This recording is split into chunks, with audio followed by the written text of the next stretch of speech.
छात्रों, नमस्ते। मैं प्राध्यापक विलास खैरनार। आज हम देखेंगे हिंदी योग भारती का चौथा पाठ आदर्श बदला। यह एक कहानी है। इस कहानी के लेखक हैं सुदर्शन जी। सबसे पहले हम देखेंगे लेखक परिचय। सुदर्शन जी का जन्म 29 मई 1895 को सियालकोट में हुआ। आपका वास्तविक नाम बद्रीनाथ है।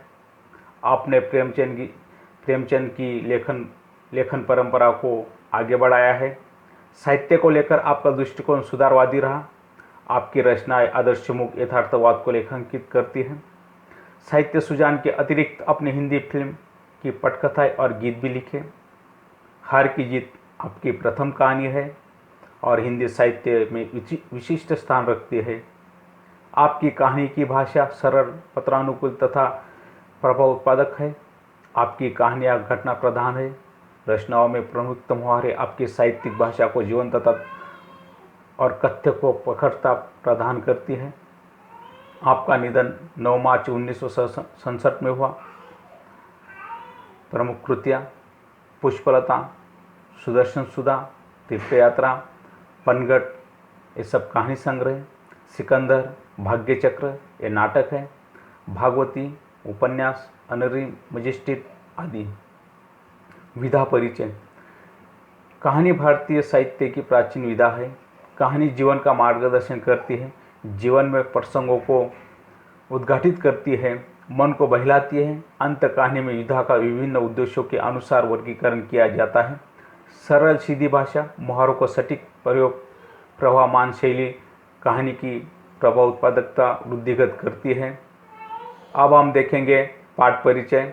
प्रस्तुत पाठ में लेखक ने बदला शब्द का अलग ढंग से व्याख्यायित किया है। यदि यह बदला किसी के मन में उत्पन्न हिंसा के समाप्त कर उसे जीवन का सम्मान करने के लिए सीख देता है तो आदर्श बदला कहलाता है। बचपन में बैजू अपने पिता को भजन गाने के कारण तानसेन की क्रूरता का शिकार होता हुआ देखता है, परंतु वही बैजू तानसेन की संगीत प्रतियोगिता में पराजित कर उसे जीवन दान देता है और संगीत का सच्चा साधक सिद्ध होता है। कलाकार को अपनी कला पर अहंकार नहीं होना चाहिए और अहंकार नहीं करना चाहिए। कला का सम्मान करना कलाकार का परम कर्तव्य होता है।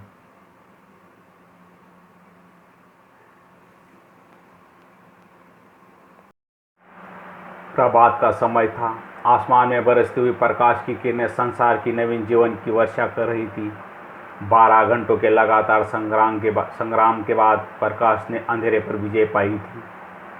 इस खुशी में फूल झूम रहे थे, पक्षी मीठे गीत गा रहे थे, पेड़ों की शाखाएं खिलती थी और पत्ते तालियां बजाते थे। चारों तरफ खुशियां झूमती थी, चारों तरफ गीत गूंजते थे। इतने में साधुओं की एक मंडली शहर में दाखिल हुई। उनका ख्याल था मन बड़ा ही चंचल है। अगर इसे काम ना हो तो इधर उधर भटकने लगता है और अपने स्वामी को विनाश की खाई में गिराकर नष्ट कर डालता है।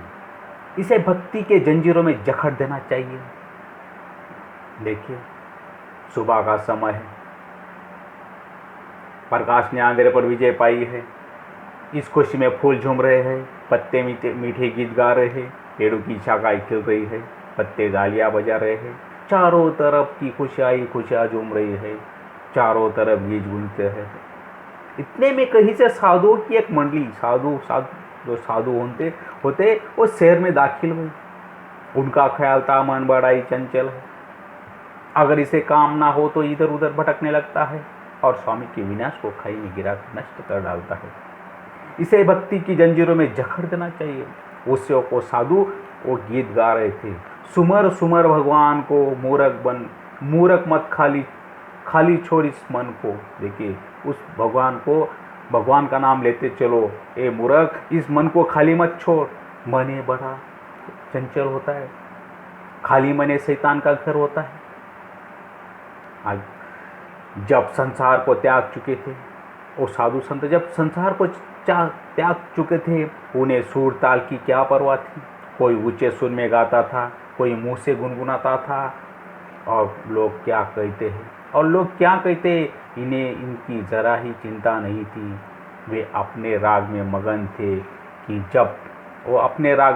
थे कि सिपाहियों ने तब उन्हें सिपाहियों में आकर घेर लिया और हथकड़ियाँ लगाकर अकबर के बादशाह के दरबार में ले चले।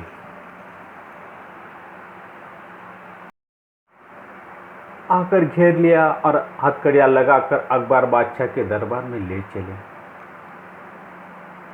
यह वह समय था जब भारत में अकबर की तूती बोलती थी और उसके मशहूर त्यागी तानसेन ने कानून बना दिया था कि जो आदमी राग विद्या में उसकी बराबरी ना कर सके वो आगरा की सीमा में गीत ना गाए और जो गाए उसे मौत की सज़ा दी जाए।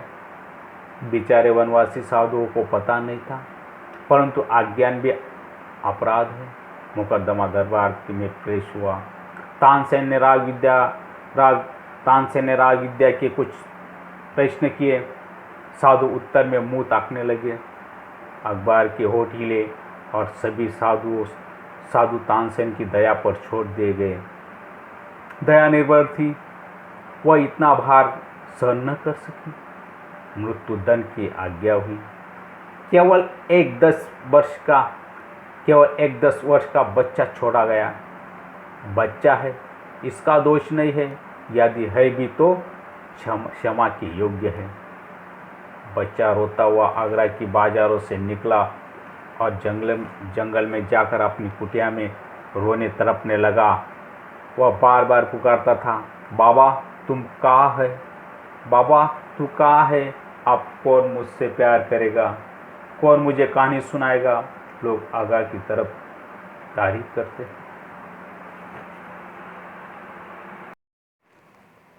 अब कौन मुझसे प्यार करेगा, कौन मुझे कहानियाँ सुनाएगा। लोग आगरे की तारीफ करते हैं, मगर इसने मुझे तो बर्बाद कर दिया। इसने मेरा बाबा छीन लिया है और मुझे अनाथ बनाकर छोड़ दिया है। बाबा तू कहा करता था कि संसार में चप्पे चप्पे पर दलदले हैं और चप्पे चप्पे पर कांटों की झाड़ियाँ हैं। अब कौन मुझे इन झाड़ियों से बचाएगा, कौन मुझे इन दलदलों से निकालेगा, कौन मुझे सीधा रास्ता बताएगा, कौन मुझे मेरी मंजिल का पता देगा। इन्हीं विचारों में डूबा हुआ बच्चा देर तक रोता रहा।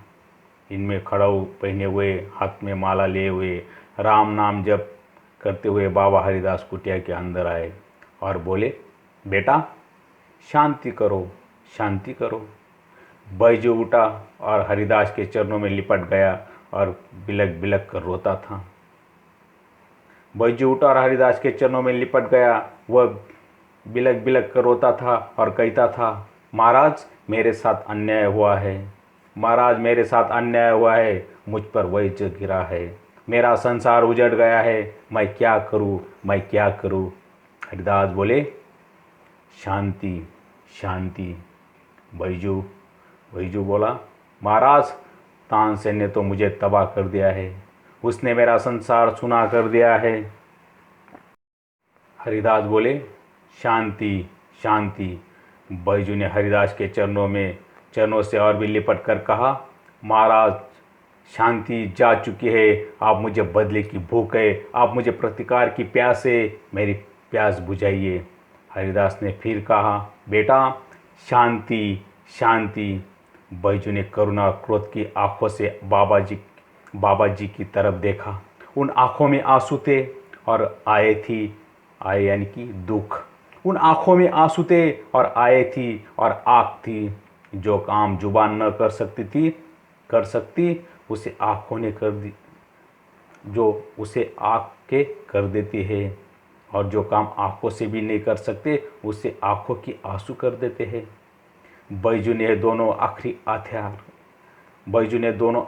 हथियार चलाए और सिर झुकाकर खड़ा हो गया।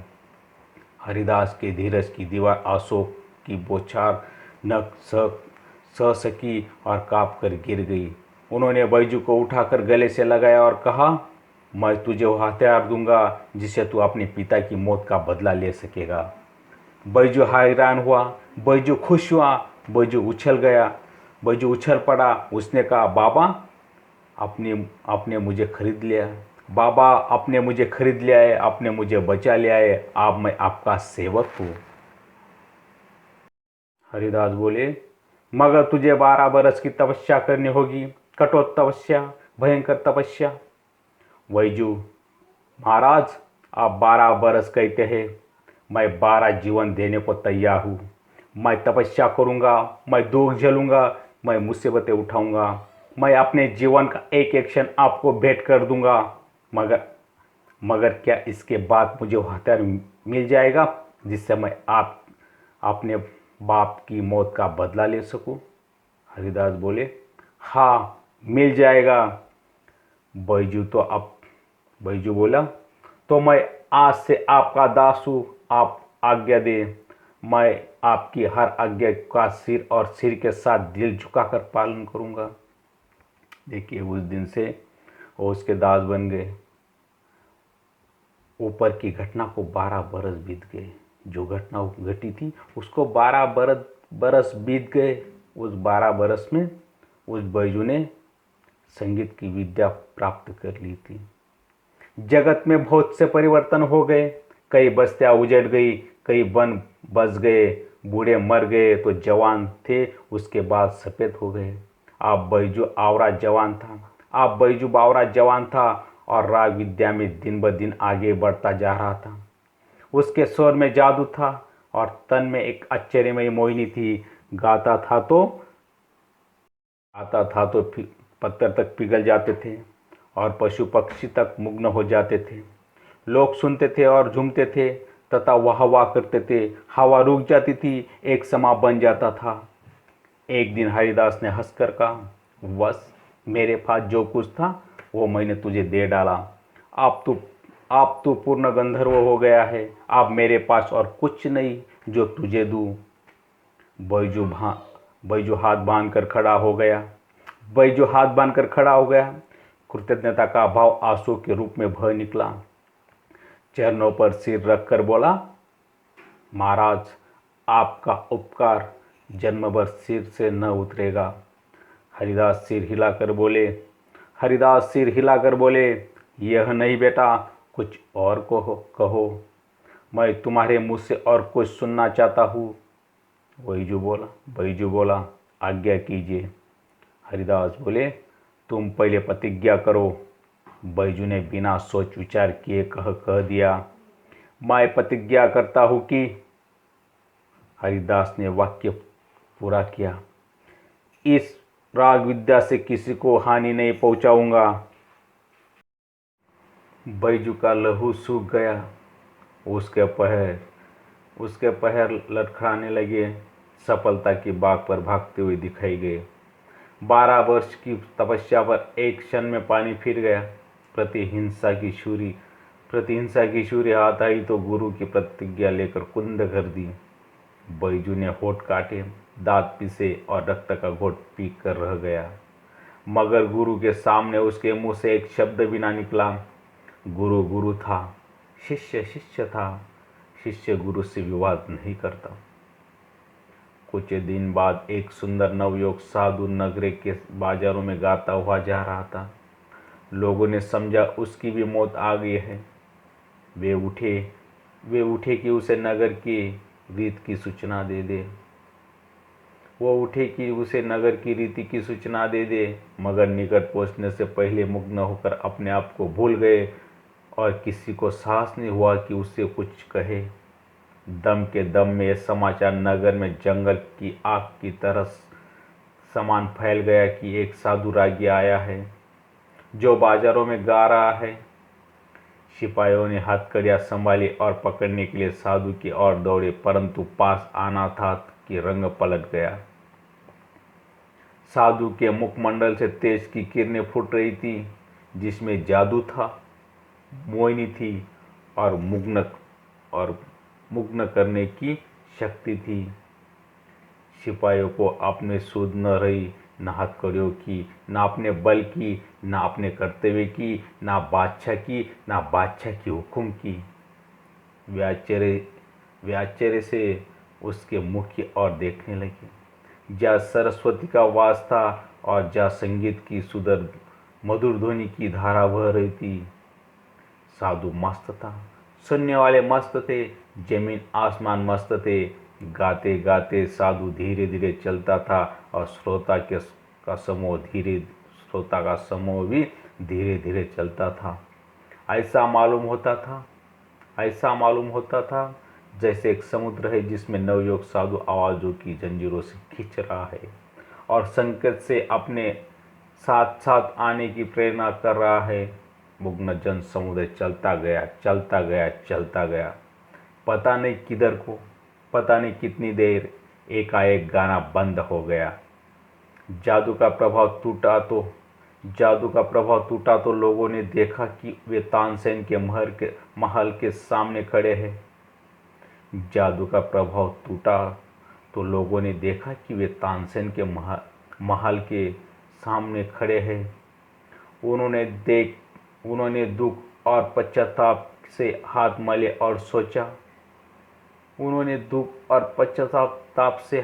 और सोचा, यह हम कहाँ आ गए। साधु अज्ञान में ही मौत के द्वार पर आ चुका था। भोले भाली चिड़िया अपने आप अजगर के मुंह से आप हंसी थी और अजगर के दिल में जरा भी दया ना थी। तानसेन बाहर निकला। वो लोगों को देखकर वह हैरान हुआ और फिर सब कुछ समझ कर नवयुवक से बोला, तू शायद आपके सिर पर मौत सवार है। नवयुवक साधु मुस्कुराया। जी हाँ, मैं आपके साथ ज्ञान विद्या पर चर्चा करना चाहता हूँ। तानसेन ने बेपरवाही से उत्तर दिया, अच्छा, मगर आप नियम जानते हैं ना। नेम कड़ा है और मेरे दिल में दया नहीं है। मेरी आंखें दूसरों की मौत देखने के लिए हर समय तैयार है। नवयुवक बोला, और मेरे दिल में जीवन का मोह नहीं है। मैं मरने के लिए हर समय तैयार हूँ। इसी समय सिपाहियों को अपने हथकड़ियाँ का ध्यान आया। झंझकते हुए आगे बढ़े और उन्होंने नवयुवक साधु को हाथों में हथकड़ियाँ पहना दी। भक्ति का प्रभाव टूट गया। श्रद्धा के भाव पर पकड़े जाने पर भी भय से उड़ गए और लोग इधर उधर भागने लगे। सिपाही कोड़े बरसने लगे और लोगों के तितर बितर हो जाने के बाद नवयुवक साधु को दरबार की ओर ले चले। दरबार की ओर से शर्त सुनाई गई, कल प्रातःकाल नगर से बाहर वन में तुम दोनों का गान युद्ध होगा। अगर तुम हार गए तो तुम्हें मार डालने तक का तानसेन का पूर्ण अधिकार होगा, और अगर तुमने उसे हरा दिया तो उसका जीवन तुम्हारे हाथ में होगा। नौजवान साधु ने शर्त मंजूर कर ली। दरबार ने आज्ञा दी कि कल प्रातःकाल तक सिपाहियों की रक्षा में रहो। यह नौजवान साधु दूसरा तीसरा कोई नहीं था, वो बैजू बावरा था। वो नौजवान साधु दूसरा कोई नहीं था, वो बैजू बावरा था। सूरज भगवान की पहली किरण से आगरे के लोगों का आगरे से बाहर जाते देखा। साधु की प्रार्थना पर सर्वसाधारण को भी उनके जीवन और मृत्यु का तमाशा देखने की आज्ञा दी गई थी। साधु की विद्वत्ता और की धाक दूर दूर तक फैल गई थी। जो कभी अखबार की सवारी देखने को भी घर से बाहर आना पसंद नहीं करते थे, आज वो भी नई पगड़ियाँ भान कर निकल रहे थे। ऐसा जान पड़ता था कि आज नगर से बाहर वन में नया नगर बस जाने को है। ऐसा जान पड़ता है कि आज नगर से बाहर वन में नया नगर बस जाने को है। वहाँ जा कांते लगे थे, जा चांदनियाँ तनी थी, जा खुर्चियाँ की कतारें सजी थी। इधर जनता बढ़ रही थी और उधर विद्वत्ता और अधीरता से गान विद्या के समय की प्रतीक्षा कर रही थी। बालों को प्रातःकाल मिठाई मिलाने की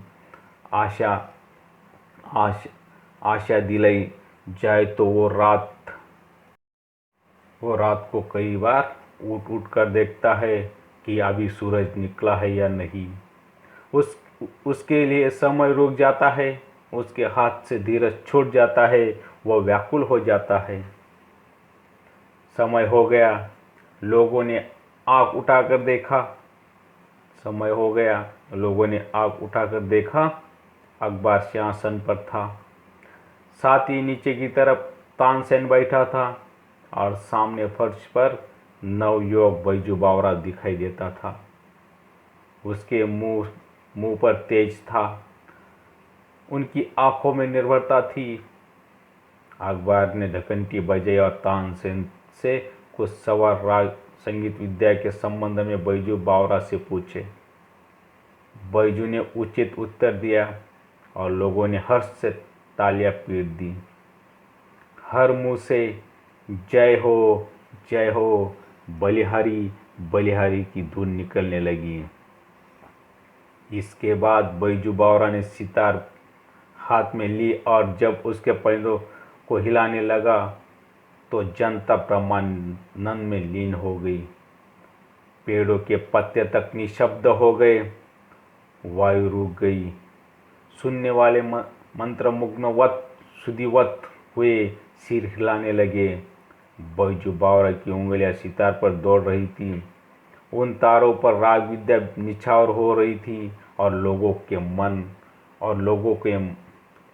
के मन उछल रहे थे, झूम रहे थे, थिरक रहे थे। ऐसा लगता था कि सारे ईश्वर की मस्ती वही आ गई है। लोगों ने देखा और हैरान रह गए। कुछ हरिन छलांग मारते हुए आई और बैजू बावरा के पास खड़ी हो गई। बैजू बावरा सितार बजाता रहा। वे हरिन सुनते रहे और दर्शक ये असाधारण दृश्य देखते रहे। हरिन मस्त और बेसुध थे। बैजू बावरा ने सितार हाथ से रख दी और अपने गले की फूल मालाएं उतार कर उन्हें पहना दी। बैजू बावरा ने सितार हाथ से रख दी और अपने गले से फूल मालाएं उतार कर उन्हें पहना दी। फूलों के स्पर्श से हरिनों को सूझ आई और वे चौकड़ी भरते हुए गायब हो गई। बैजू ने कहा, तानसेन मेरी फूल मालाइयाँ मंगवा दे। तानसेन ये फूल मालाइयाँ मंगवा दे। मैं तब जानूं कि आप राग विद्या जानते हैं।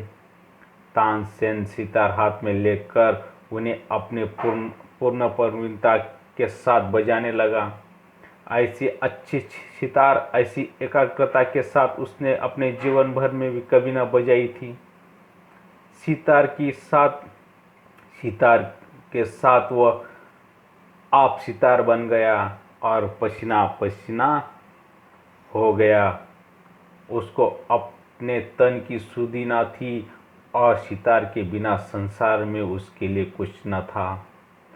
आज उसने वह बजाया जो कभी न बजाया था। आज उसने वो बजाया तो कभी न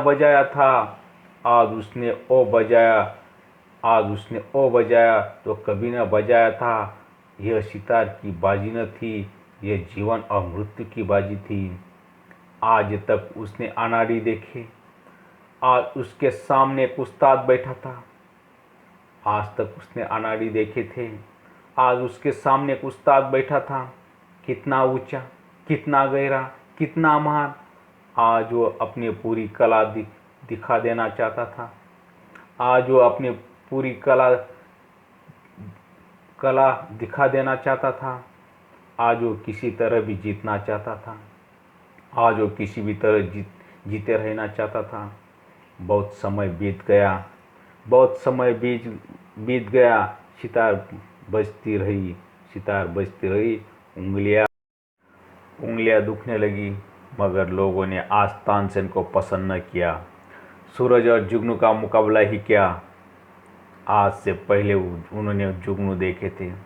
आज उन्होंने सूरज देख लिया था। बहुत चेष्टा करने पर भी कोई हरिन न आया तो तानसेन की आंखों के सामने मौज नाचने लगी। देह पसीना पसीना हो गया। लज्जा ने मुखमंडल लाल कर दिया था। आखिर खिसियाना होकर बोला, वे हरिण अचानक इधर आ निकले थे। आखिर खिसियाना होकर बोला, वे हरिण अचानक इधर आ निकले थे। रात की तासीर से न आए थे। हिम्मत है तो दोबारा बुलाकर दिखाओ। बैजू बावरा मुस्कुराया और धीरे से बोला। देखिए, तब बैजू बावरा मुस्कुराया और धीरे से बोला, बहुत अच्छा, दोबारा बुलाकर दिखाता हूँ।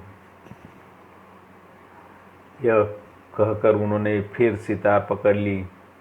एक बार फिर संगीत लहरें वायुमंडल में लहराने लगी। फिर सुनने वाले संगीत सागर की तरंगों में डूबने लगे। हरिण बैजू बावरा के पास फिर आई। वही हरिण जिसकी गर्दन में फूलमालाएं पड़ी हुई थी और जो रात की सुनहरी धुनों की जादू से बुलाए गए थे। बैजू बावरा ने मालाएं उतार ली और हरिण कूदते हुए जिधर से आए थे उधर को चले गए। अकबर का तानसेन के साथ अगाध प्रेम था। अकबर का तानसेन के साथ अगाध प्रेम था। उसकी मृत्यु निकट देखी तो उसका कंठ भर आया था। यानी कि अकबर दुखी हो गया था। उसकी मृत्यु निकट देखी तो उसका कंठ भर आया था, परंतु प्रतिज्ञा हो चुकी थी। वे विवश होकर उठे और संक्षिप्त में वो निर्णय सुना दिया। बैजू बावरा जीत गया, तानसेन हार गया। उन्होंने निर्णय सुनाया अकबर बादशाह ने कि बैजू बावरा जीत गया, तानसेन हार गया। आप तानसेन की जान बैजू बावरा के हाथ में है। तानसेन कांपता हुआ उठा, कांपता हुआ आगे बढ़ा और कांपता हुआ बैजू बावरा के पाँव में गिर पड़ा। वह जिसने अपने जीवन में किसी पर दया न की थी, इस समय दया के लिए गिड़गिड़ाने लगा था और कह रहा था, मेरे प्राण ना लो, मेरे प्राण ना लो। बैजू बावरा ने कहा, उस वक्त बैजू बावरा ने कहा, मुझे तुम्हारे प्राण नहीं चाहिए। तुम इस निष्ठुर नियम को उड़वा दो कि जो कोई इस आगरा की सीमा के अंदर गाए, अगर तानसेन की जोर का ना हो तो उसे मरवा दिया जाए। अकबर ने अधीर होकर कहा, ये नियम आदि से इस वक्त उड़ा दिया गया। तानसेन बैजू बावरा के चरणों में गिर गया और दीनता से कहने लगा, मैं उपकार जीवन भर नहीं भूलूंगा। बैजू बावरा ने जवाब दिया। तब बैजू बावरा ने जवाब दिया, 12 बरस पहले की बात है।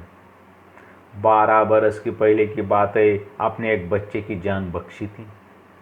आज उस बच्चे ने आपकी जान बख्श दी है। तानसेन हैरान होकर देखने लगा। फिर थोड़ी देर बाद उसे पुरानी एक भूली हुई एक धुंधली सी एक बात याद आ गई। देखिए, जो बैजू बावरा ने उसे याद दिला दी, उनको पुरानी यादें याद आने लगी। ऐसा था ये हमारा पाठ्यक्रम का, इस कहानी का आदर्श बदला का जो बदला लिया गया है, कैसी तरह लिया गया है, बैजू बावरा ने कैसे लिया है बदला, यहाँ पे उन्होंने इस कहानी के माध्यम से हमें बताया है। ये कहानी यहीं पे ख़त्म होती है। ये कहानी जो है सुदर्शन जी की श्रेष्ठ कहानियों से संग्रह से ली गई है। अब हम देखेंगे स्वाध्याय